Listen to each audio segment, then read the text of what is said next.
Bonjour tout le monde. Alors, c'est une grande joie pour moi d'être avec vous aujourd'hui. Vous êtes venus avec vos catéchètes, aides-catéchètes, responsables de pastoral, répondants ou agents de pastoral. Et quelque part, dans un certain sens, vous savez déjà tout. Alors, donc, on va voir ensemble quelques éléments, mais les éléments qu'on va évoquer, vous les avez déjà vus. Alors donc, je me présente, Christian Lépine, archevêque de Montréal. La question pourrait être, qu'est-ce qu'un archevêque? Alors donc, un archevêque, c'est l'évêque d'un grand diocèse. Donc, si on dit « je suis l'évêque de Montréal », c'est très vrai. C'est très juste. Si on dit « je suis l'archevêque », c'est très vrai aussi, c'est parce que je suis l'évêque d'un grand diocèse. Puis quand quelqu'un est évêque d'un grand diocèse, on appelle ça un archevêque. Un diocèse il y a d'autres diocèses autour de Montréal. Il y a les diocèses de Saint-Jérôme, diocèse de Joliette, diocèse de Saint-Jean-Longueuil, diocèse de Valleyfield. Alors, on est regroupés ensemble. Et régulièrement, avec les évêques de ces diocèses, on se rencontre. Et donc, l'archidiocèse de Montréal est comme le siège central, pour ainsi dire, mais régulièrement, je rencontre les évêques des diocèses qu'on appelle techniquement suffragants, donc des diocèses environnants. Et puis ensemble, on réfléchit à la pastorale, puis certainement, une des choses à laquelle on réfléchit, on partage, c'est le sacrement de la confirmation. Il y a un lien très étroit entre l'évêque, qui peut être un archevêque comme à Montréal.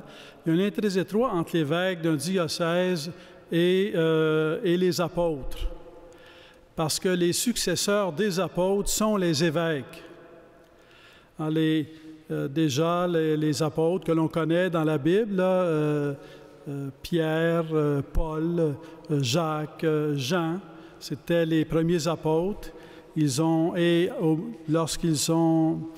Lorsqu'ils étaient en train de fonder des communautés chrétiennes, eux, souvent, surtout si on pense à quelqu'un comme Saint Paul, ils instituaient des gens responsables de ce qu'ils venaient de fonder en les appelant des évêques, et là, ils allaient en fonder un autre. Donc, dans ce sens-là, les évêques sont les successeurs des apôtres. À la tête des apôtres, il y avait l'apôtre Pierre, et le successeur de Pierre, c'est l'évêque de Rome. Parce que Pierre a été, que vous voyez dans l'Évangile, on parle souvent de Pierre, mais Pierre a été évêque à Rome, il est évêque de Rome. Alors, c'est pour ça que l'ensemble des évêques, les apôtres avaient comme chef Pierre. Pierre était le chef des apôtres.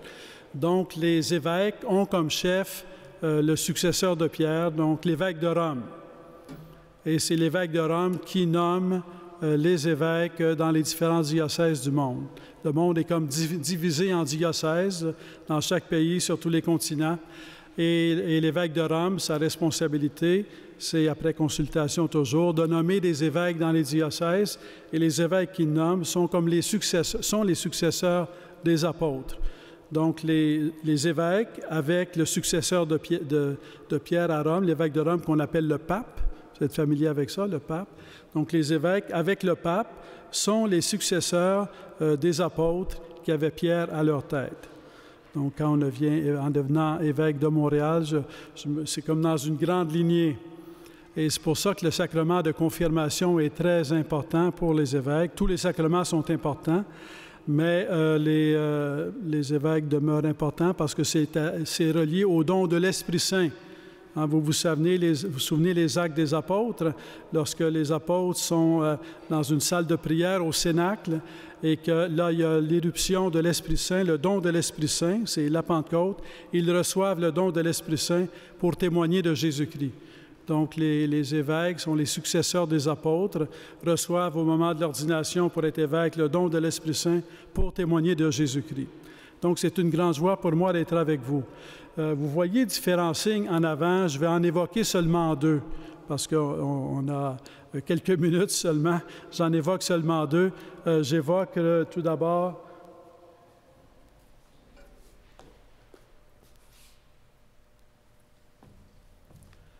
J'évoque tout d'abord ici ce qu'on appelle, on lui donne deux noms. Il y a le bâton pastoral, on lui donne le nom d'une crosse, la crosse, c'est-à-dire c'est le bâton pastoral dont les bergers, qui aident les bergers à s'occuper de leurs troupeaux. Donc, c'est pour dire que le rôle de l'évêque, c'est de prendre soin de la portion du peuple de Dieu qui lui est confiée dans un diocèse.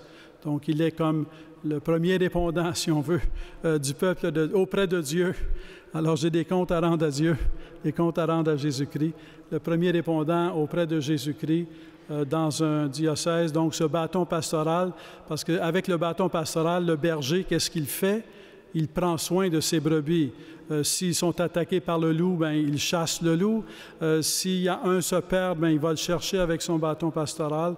Donc, c'est pour dire que l'évêque est là pour défendre des loups qui pourraient attaquer le peuple de Dieu, en même temps que pour aller chercher peut-être ceux ou celles qui se sont éloignés pour toutes sortes de raisons et qui ont besoin, mais qui sont toujours faits pour l'amour de Dieu, que Dieu veut toujours rencontrer.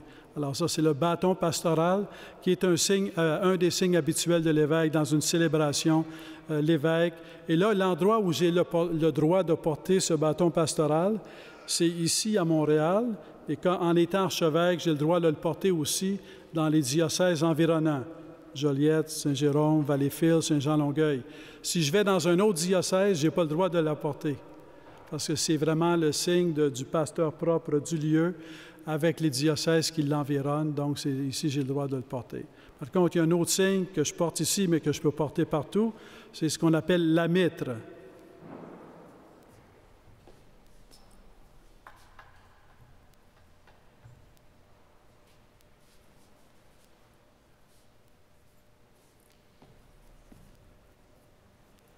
Alors, si je vous demande, d'après vous, à quoi ça sert la mitre, c'est pas clair, hein? C'est assez obscur.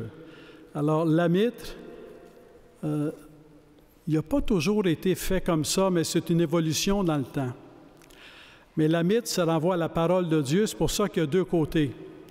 Il y a l'Ancien Testament d'un côté, le Nouveau Testament de l'autre.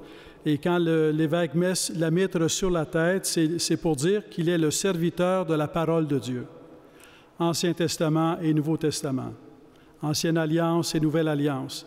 Donc, c'est une des responsabilités premières de l'évêque. C'est, bon, de prendre soin, entre guillemets, du peuple de Dieu, mais en même temps d'être un porte-parole de la parole de Dieu. Donc, ça fait partie, donc, faire connaître la parole de Dieu, enseigner l'Écriture sainte. Donc, ça fait partie, c'est très lié de façon immédiate à la mission de l'évêque. Il n'est pas tout seul à faire ça, heureusement. Les prêtres sont là pour collaborer à la mission de l'évêque. C'est pour ça qu'il y a des prêtres, c'est pour collaborer à la mission de l'évêque. Mais les prêtres et l'évêque sont unis dans la même mission. Alors donc, par exemple, lorsque des fois il arrive qu'un prêtre va faire la confirmation parce que l'évêque, je ne peux pas aller partout, je ne peux pas confirmer tout le monde. Pour le moment, grâce à Dieu, il y en a encore beaucoup qui sont confirmés dans le diocèse de Montréal. À ce moment-là, je peux déléguer un prêtre, ça peut être un curé de paroisse, ça peut être un proche collaborateur à l'archevêché. Je le délègue pour confirmer. Et c'est délégué par l'évêque qu'il peut confirmer. Donc, ça fait un lien avec l'évêque parce que les prêtres sont des collaborateurs des évêques. Donc, ça fait, disons, cette présence. Donc, les prêtres et évêques, ça va ensemble. Et il y a aussi diacre. Diacre, c'est un mot qui veut dire serviteur, c'est servir. Donc, qu'on soit diacre, prêtre ou évêque, on est ensemble au service du peuple de Dieu, au service du diocèse, au service des paroisses.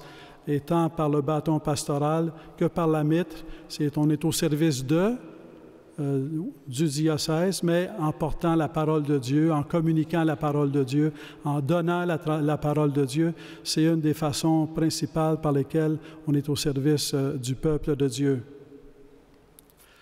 Vous vous préparez, chers jeunes, et vous êtes accompagnés par vos accompagnateurs de paroisse, vous êtes accompagnés par vos parents, par des amis. Vous vous préparez à recevoir le sacrement de la confirmation.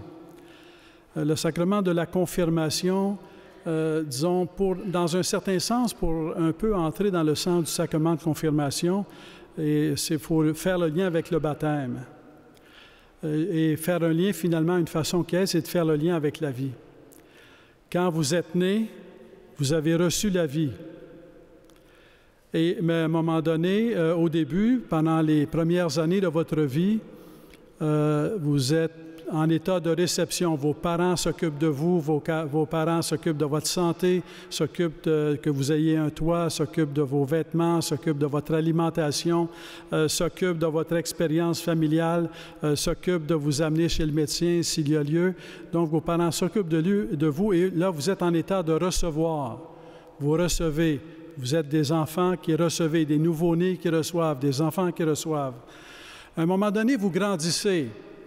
Vous vous en venez peut-être pas exactement, mais la première fois où on vous a demandé, vos parents vous ont demandé, par exemple, d'aider à la vaisselle. Ils ne vous ont pas demandé ça à 1 an, ils ne vous ont pas demandé ça à 2 ans, ni à 3 ans. Mais peut-être qu'à 6 ans, ils vous ont demandé de tenir quelque chose. Ils vous ont demandé de participer à la vaisselle. Ils ont demandé votre contribution. Et à un moment donné, en grandissant, votre contribution grandit, votre contribution à la vie familiale. Alors, c'est un peu ça la distinction entre le baptême et la confirmation. Par le baptême, on reçoit la grâce d'être enfant de Dieu. Par la confirmation, on reçoit toujours la grâce, mais on reçoit la grâce de contribuer. On reçoit la force de contribuer dans sa famille, dans la paroisse, dans l'Église. Donc, c'est pour ainsi dire un sacrement de croissance, parce que être enfant, c'est recevoir, mais grandir, c'est apprendre à donner, c'est apprendre à se donner. Donc, le baptême, c'est comme le sacrement de la naissance à la vie de Dieu, où on reçoit la vie de Dieu. Et la confirmation, c'est comme le sacrement de la croissance dans la vie de Dieu, où on apprend à donner à notre tour, on apprend à servir, on apprend à être dévoué pour les autres, on apprend à interagir avec les autres. Et donc, c'est le sacrement de la croissance, parce que autant être enfant, c'est recevoir, être adulte, c'est d'être capable de donner, de se donner. Donc, en ayant reçu le baptême, vous avez déjà reçu la grâce d'être enfant de Dieu. Par le sacrement de confirmation, vous recevez la grâce d'être, qu'on appelle en langage, des adultes dans la foi, c'est-à-dire la grâce de vous donner, la grâce de servir, la grâce d'aider les autres. Et ça commence jeune. C'est pas seulement quand on est adulte qu'il faut l'apprendre. Ça commence quand on a... Ça peut progressivement, déjà à 7 ans un peu, à 10 ans un peu plus, à 12 ans un peu plus, à 16 ans encore plus, puis quand on est adulte encore plus. Mais c'est toujours dans la direction de grandir. Grandir, c'est apprendre à servir, c'est apprendre à se donner. Donc, le sacrement de confirmation, c'est un sacrement par lequel Dieu vous donne la grâce de vous donner, vous donne la grâce d'aider les autres, vous donne la grâce de servir, vous donne la grâce de contribuer au bien dans votre famille, dans votre paroisse, dans l'Église. Donc, dans ce sens-là, c'est un grand don. Et ici, dans un certain sens, c'est un peu comme dans la naissance, il n'y a personne qui s'est donné la vie à lui-même. Vous êtes né parce que vous avez reçu la vie. Même la croissance, c'est comme un don qu'on reçoit. On reçoit une vie où il y a une croissance et on grandit. Et peut-être que toute notre enfance, on a hâte de grandir. Puis quand on est grand, bien peut-être qu'on s'ennuie quand on était enfant, puis c'est d'autres qui s'occupaient de nous. Parce que quand on est grand, bien c'est à notre tour de s'occuper des autres. Alors, toujours est-il, donc ça fait partie de la vie humaine. Donc, la vie de la foi en Jésus-Christ, ça s'unit à la vie humaine. Une vie où on est à la vie de Dieu en recevant l'amour de Dieu. Par le baptême, on est fait enfant de Dieu. Une vie où on est à notre responsabilité dans le monde, dans l'Église et dans nos vies, dans nos familles, où on grandit parce que Dieu donne sa grâce. C'est l'Esprit Saint qui vient donner la grâce, ce qu'on appelle les dons de l'Esprit Saint, de lumière, de force, de sagesse, de connaissance. Et donc, l'Esprit Saint qui donne les dons pour que l'on puisse non seulement recevoir des autres dans la vie, non seulement recevoir de sa famille ou de sa communauté, mais aussi donner, faire notre part. Puis dans un certain sens, grandir dans vos familles, c'est déjà ça. Grandir, c'est apprendre à faire votre part pour participer à la vie de la famille, apprendre à vous engager dans votre famille. Et du point de vue de la foi en Jésus-Christ, bien, grandir, c'est apprendre à faire sa part dans l'Église. Donc, baptême et confirmation sont intimement liés. Alors, on peut rajouter l'Eucharistie. L'Eucharistie, c'est la nourriture, dans le sens que on peut naître On peut, mais pour grandir, pour vivre, ça prend la nourriture quotidienne. Si on a beau naître, s'il n'y a pas la nourriture quotidienne, ben on n'est pas fort. Alors, ça prend une nourriture quotidienne. Et quand on grandit, oui, mais ça prend une nourriture. Ça prend toujours une nourriture. Et on peut faire la comparaison avec l'Eucharistie. L'Eucharistie, c'est le sacrement de la nourriture. Alors, à partir de votre... Quand vous grandissez comme enfant, puis à un moment donné, que vous devenez et que vous pouvez voir en Jésus-Christ, croire en Jésus-Christ, présent dans l'Eucharistie, là, on vous a invité à participer, à apprendre à recevoir le corps du Christ qui se donne en nourriture pour que votre vie grandisse, pour que votre amour soit fortifié, pour que votre générosité s'épanouisse, pour que votre confiance en Dieu, en la vie et en les autres se fortifie. Donc, l'Eucharistie est vraiment un sacrement de nourriture. Donc, le baptême, c'est le sacrement de la naissance. La confirmation, c'est le sacrement de la croissance. Et l'Eucharistie, c'est le sacrement de la nourriture. Et en prenant le temps cette année de cheminer vers le sacrement de confirmation, en disant merci à vos parents pour le sacrement du baptême, en accueillant le sacrement de l'Eucharistie comme une nourriture qui vient vous fortifier. Donc, vous vous préparez à aller de l'avant dans la vie avec la force d'aimer que donne Jésus. Parce que quand naître, on peut avoir la vie, mais il ne suffit pas de vivre, on est appelé à aimer. Par les sacrements de baptême, confirmation, Eucharistie, on reçoit la vocation d'aimer, puis on reçoit la force d'aimer et la force de grandir en aimant. Il arrive parfois qu'il y a des moments difficiles dans la vie, ça peut être la santé, ça peut être des fois on se sent seul. Et on n'est pas nécessairement seul, mais on se sent seul. Ça vous est peut-être déjà arrivé une fin de semaine, vous avez l'impression d'être seul au monde, enfermé dans votre chambre, peut-être que vous pensez que vous êtes seul au monde. Alors, ceci dit, quand on reçoit la grâce de Dieu, on reçoit la grâce de savoir qu'on n'est pas seul, de savoir que Dieu est avec nous, de savoir que Jésus-Christ est avec nous, de savoir que sa paix est avec nous. À travers le baptême, la confirmation et l'Eucharistie, c'est en même temps de découvrir qu'on n'est pas seul pour aimer. Parce que souvent, c'est pas tellement qu'on ne veut pas aimer, mais il arrive des blessures dans la vie, il arrive des souffrances, et là, on n'est plus certain si ça vaut la peine d'aimer. Parfois même, on n'est plus certain peut-être si ça vaut la peine de vivre. Mais par le baptême, la confirmation et l'Eucharistie, ce qu'on reçoit, c'est la force non seulement de vivre, mais aussi la force d'aimer. Alors, je vous invite à rendre grâce à vos parents. Rendre grâce, c'est une façon de dire 1000 fois merci. Plutôt que de dire 1000 fois merci, on dit rendre grâce. Alors, merci beaucoup. 1000 fois merci. Alors, rendre grâce et être reconnaissant du plus profond de l'âme.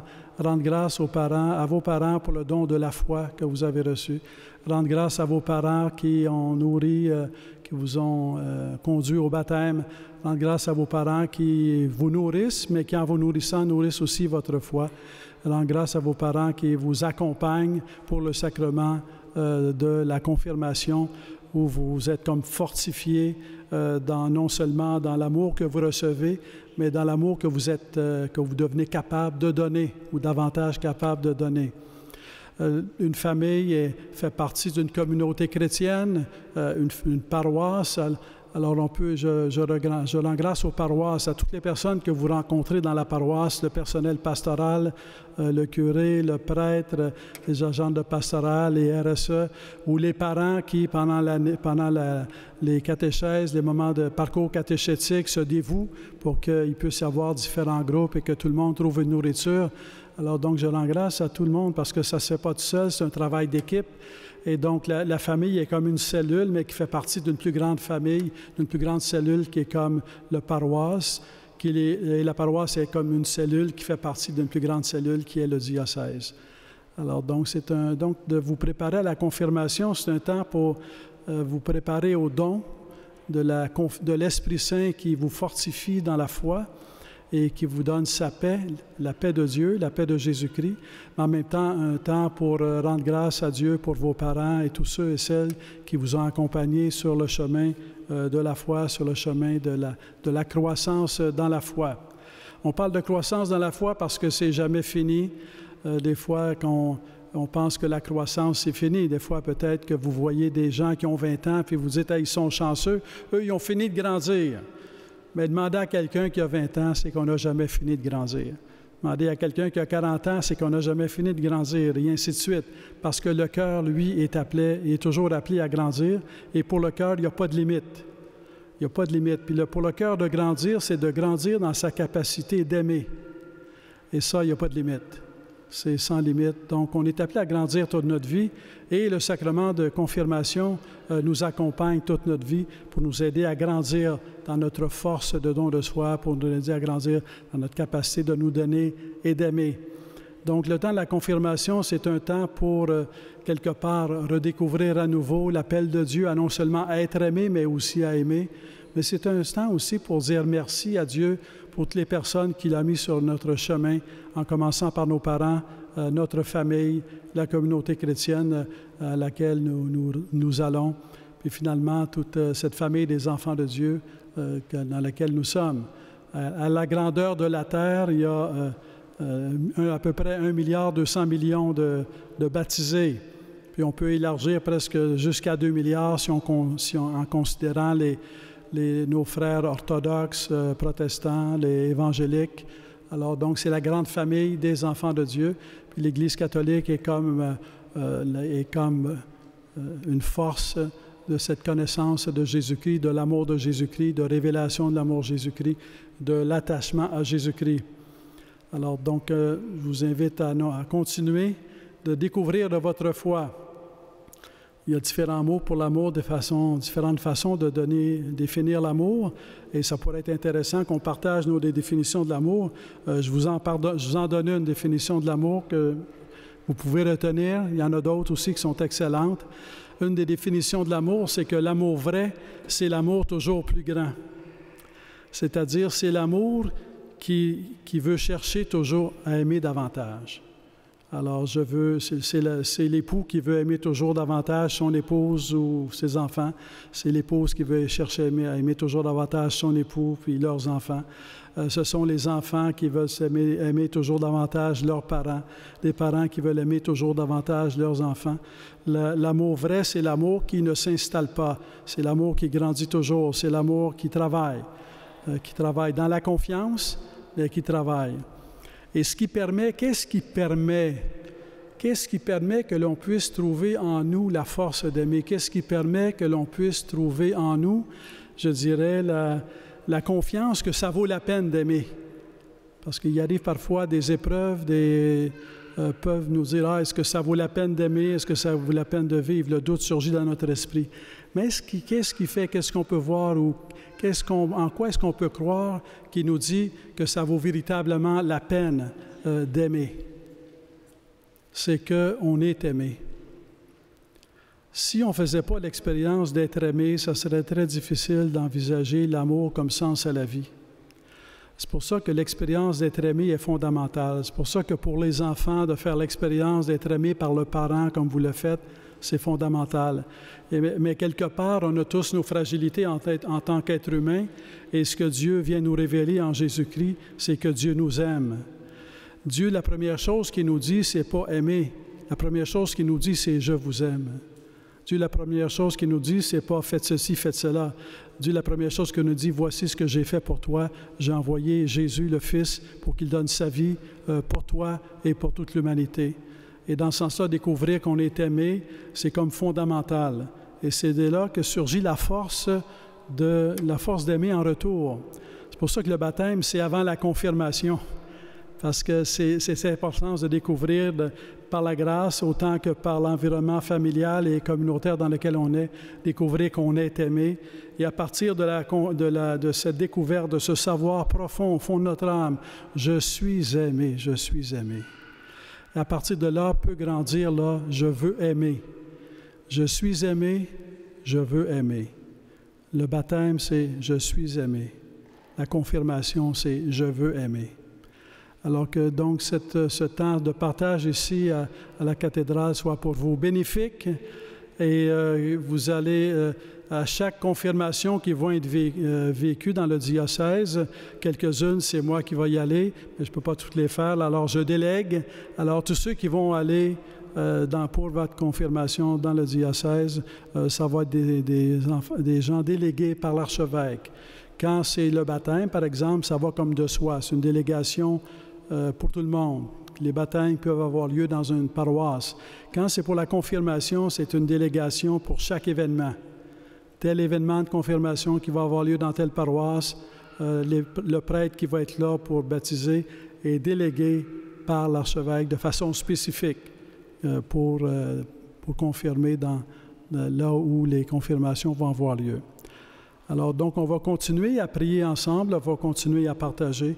Je remercie le Seigneur pour votre présence et je crois que c'est un événement plein d'espérance pour nous tous parce qu'on est ensemble. Une des difficultés de la foi aujourd'hui, c'est que souvent les gens ont l'impression qu'ils sont seuls à avoir la foi. Mais je peux vous dire qu'il y a beaucoup de gens qui ont la foi. C'est juste comme ça ne paraît pas dans les journaux, ça ne paraît pas dans les médias, pas toujours en tout cas. Et avec cette expérience que vous vivez aujourd'hui, d'ailleurs, c'est une des raisons pour laquelle cette invitation existe. Et là, il y avait le même événement hier pour d'autres où la cathédrale était remplie. Il va y en avoir un autre bientôt où la cathédrale va être remplie. Donc, c'est pour que les gens découvrent, pour que vous découvriez que vous n'êtes pas seul à croire en Dieu, en son amour, en Jésus-Christ, et que vous puissiez savoir, chacun et chacune d'entre vous, au plus profond de votre âme, que vous êtes aimés et que cet amour qui vient de Dieu vous appelle à aimer en retour.